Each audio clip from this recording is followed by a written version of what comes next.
Saudara yang dikasihi Tuhan, firman Tuhan hari ini diambil dari Matius 17 ayat 20. Ia berkata kepada mereka, "Karena kamu kurang percaya. Sebab aku berkata kepadamu, sesungguhnya sekiranya kamu mempunyai iman sebesar biji sesawi saja kamu dapat berkata kepada gunung ini, pindah dari tempat ini ke sana, maka gunung ini akan pindah, dan takkan ada yang mustahil bagimu." Pada tahun 1989 Jeffrey Gorsuch, ketika sedang menerbangkan pesawat kecilnya di tengah-tengah badai yang hebat, melaporkan bahwa ia tidak dapat mengemudikan pesawatnya karena ia tidak dapat melihat dengan jelas di jarak 20 kaki di muka. Di permukaan tanah, signal dikirimkan ke 5 radio dan 3 alat bantu navigasi pesawat.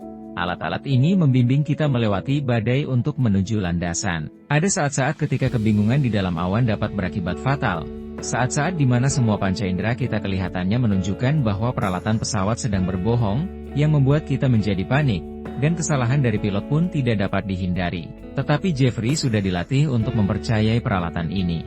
Dan ia melakukannya. Ketika keluar dari awan 100 kaki dari landasan dan dalam ketinggian yang sempurna untuk mendarat, semua yang harus ia lakukan adalah mengurangi tenaga dan kecepatan dan membiarkan pesawat itu untuk mendarat di landasan. Dan ketika kendaraan untuk keadaan gawat darurat dan lampu yang berkelap-kelip dan sirene mulai mendekati pesawat, ia tahu bahwa sebenarnya semua hal itu tidak diperlukannya. Jeffrey mempercayai peralatan, dia adalah pilotnya, dan dia yakin sekali akan hal itu. Demikian juga halnya dengan Tuhan. Tuhan telah memberikan kepada kita peralatan rohani untuk membuat kita mampu melewati awan badai dari keadaan manusia. Tetapi apakah kita dapat mengartikannya?